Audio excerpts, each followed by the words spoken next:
नमस्कार, आप देख रहे हैं एशिया कनेक्ट न्यूज में। इसके सागर मौजूद हैं जंतर मंतर पे और आज हमारे पीछे जो बोर्ड देख रहे होंगे अखिल भारतीय मताधिकार समिति के राष्ट्रीय अध्यक्ष सुरेश घमई जी हमारे साथ मौजूद हैं और ये आज जंतर मंतर पर धरना दे रहे हैं और जो भारत सरकार है उसके खिलाफ इनकी मुहिम है वो चल रही है और इनकी मुहिम में ये जानना चाहेंगे कि आज इन्होंने जो है यहाँ पर जंतर मंतर पे जो धरना दे रहे हैं इसका मुख्य विजन क्या है।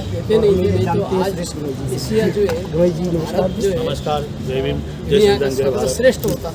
आज आप जो तो इस तरीके से यहाँ पे धरना देने आए हैं, आपकी मुख्य मांगे क्या क्या है? हमारी मुख्य मांग है कि भारत सरकार दबाया गया, मोदी सरकार इस्तीफा दे। उसके वजह से क्यों दे तो आप देख रहे हैं भारत की परिस्थिति क्या है। भारत के अंदर महंगाई, बेरोजगारी, जो ग्लोबल इंडेक्स एकदम बढ़ गया है, भुखमरी का इंडेक्स बढ़ गया है, शिक्षा का इंडेक्स कम हो गया है, पढ़ाई लिखाई का, नौकरियों का, बेरोजगारी का बढ़ गई चुकी है। इसलिए हम चाहते हैं कि मोदी सरकार जिम्मेदारी बनता है, जवाबदारी बनती है कि देशवासियों को उनका न्याय हक, उनके फंडामेंटल राइट दे, लेकिन वो दे नहीं पा रहे, वो असफल हुए। हम चाहते हैं कि आप इस्तीफा दीजिए, नई सरकार बनेगी तो हमारे राइट हमें मिलेंगे। क्या है कि समय समय पर या टाइम के हिसाब से जैसे बेरोजगारी, महंगाई सब चीज बढ़ती है, तो आपको क्या लगता है ये टाइम के हिसाब से नहीं बढ़ी है, ये ज्यादा बढ़ा दी है? ये देखो, जो हम वादा किए थे कि अब बहुत हो गई बेरोजगारी, महंगाई, आपके बाद मोदी सरकार, इन्होंने ये वादे पे तो ये आए थे ना, तो ये उस टाइम वादे क्या कर रहे थे कि बहुत हो गई महंगाई, आपकी बात मोदी सरकार, तो मोदी सरकार को दिख नहीं रहा कि उनके जमाने में 400 रुपए सिलेंडर था, आज 1000 रुपए हो गया, तो इन्हें दिख नहीं रहा है क्या? उस जमाने के अंदर 2000 नौकरियां मिलती थी महीने में, 2-4 लाख मिलती थी, रेलवे भर्ती होती थी, आर्मी भर्ती होती थी, स्वास्थ्य सेवा भर्ती होती थी, कॉलेज स्कूल में, कॉलेज में भर्ती होती थी। ये सब भर्तियां बंद हो चुकी है ना, तो इसकी वजह से जो मिडिल तबका है, जो गरीब मिडिल एरिया के गरीब के लोग हैं, उनका जो हाथ का जो कमाई हट गई, कम हो गई, तो इसकी वजह से ये महंगाई बढ़ रही है। तो इसकी जिम्मेदार कौन बनता है? मोदी सरकार बनता है। अगर आप सरकार में है तो आपकी जिम्मेदारी बनती है कि 1 से 40 लोगों को मैनेज करें, रोजी, कपड़ा, मकान, उनका स्वास्थ्य, शिक्षा देना चाहिए, उनकी जिम्मेदारी बनती है। और ये नहीं दे पा रहे तो इसका हम इसलिए मांगते हैं कि आप इस्तीफा दीजिए, नहीं होता है आपसे तो छोड़ दीजिए प्राइम मिनिस्टर। अगर आपसे ब्लैक मनी नहीं लाना होता है, अगर ब्लैक मनी आ जाता है, उस टाइम 8 करोड़ लगता, आज 50 लाख करोड़ विदेशों के अंदर अलग अलग बैंकों में भारतीयों का पैसा है, वो भी आ जाएगा तो हमारे देश की आर्थिक स्थिति अच्छी हो जाएंगी। तो ये इसके अंदर वो ध्यान देते हैं क्योंकि उनके लोग वहाँ पर फंसे हुए हैं।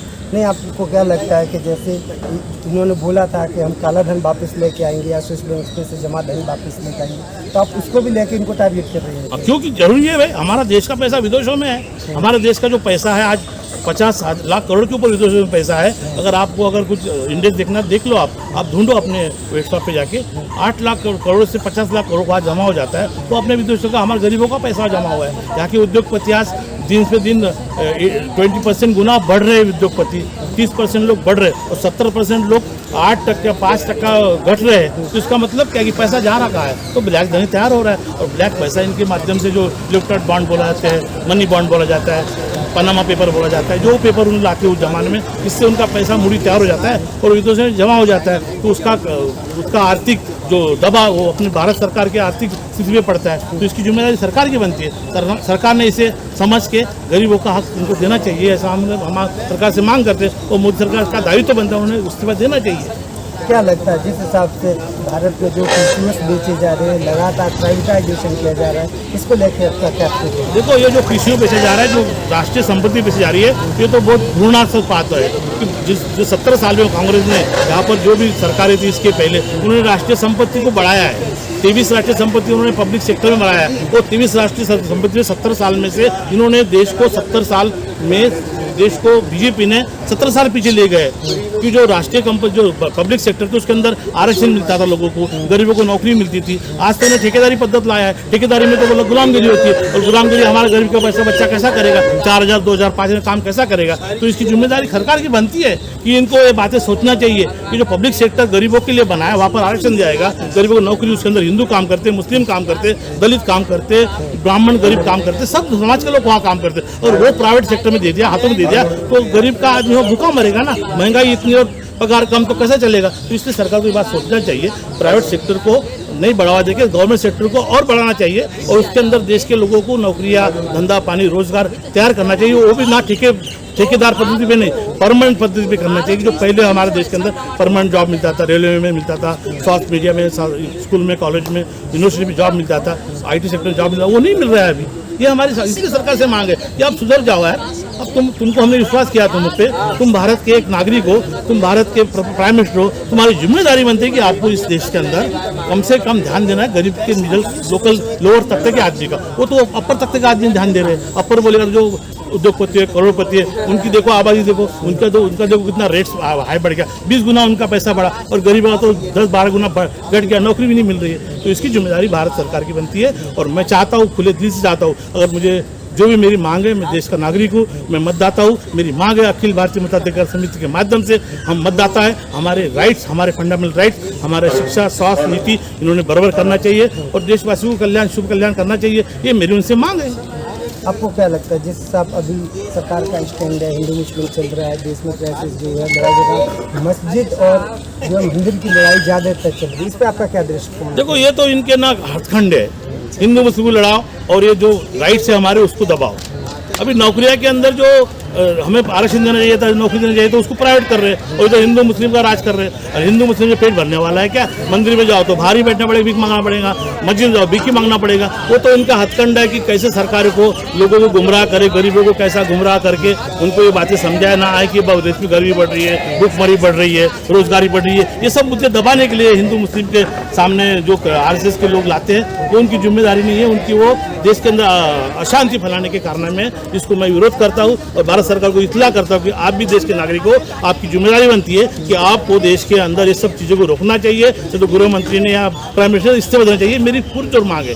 सुरेश जी, मेरा सवाल है कि अब इससे पहले का जो इलेक्शन लड़ा गया था वो राम के नाम पे लड़ा गया, अब क्या शिव शंकर के नाम पे लड़ा जाएगा? क्योंकि जिस हिसाब से इन्होंने बाकी जो मस्जिद पर क्या कहते कह रहे हैं कि इसके नीचे भी शिव का लिंग वहाँ पे बरामद किया गया है, मिला है, तो आपको क्या लगता है, आप अगला इलेक्शन भगवान सिंह पे मतलब ये क्या भगवानवादी नीति को ही अपनाएंगे? कुछ क्या? देखो, अगला इलेक्शन 24 के अंदर आने को 2-2.5 साल है, उसके अंदर भारत की परिस्थितियां बदल सकती है। हिंदू मुस्लिम हो, शिव मंदिर हो, जो भी हो, वो अब बाबा साहब ने सबको अधिकार दिया है। लेकिन जो ये झगड़े तंडे जो ये कर रहे, ये रिकामे लोग हैं, ये अंधभक्त लोग हैं, ये देश के लोगों को गुमराह कर रहे हैं। आने वाले जो पीढ़ी, आने वाले जो इलेक्शन होंगे, वो सब राइट्स गरीबों के हित के लिए रहेंगे, पढ़ाई, रोजगारी, शिक्षा, स्वास्थ्य के लिए होंगे। ऐसे हम समाज के अंदर प्रचार प्रसार करेंगे और वो इलेक्शन को रोकेंगे जो ना जातिवाद को हो, वो देश के विकास के ऊपर इलेक्शन हो। ऐसा हम देशवासियों को इस माध्यम से आज जंतर मंत्र से सब देशवासियों को कहते हैं कि आने वाले इलेक्शन ये विकास के काम पे हो, शिक्षा के, स्वास्थ्य के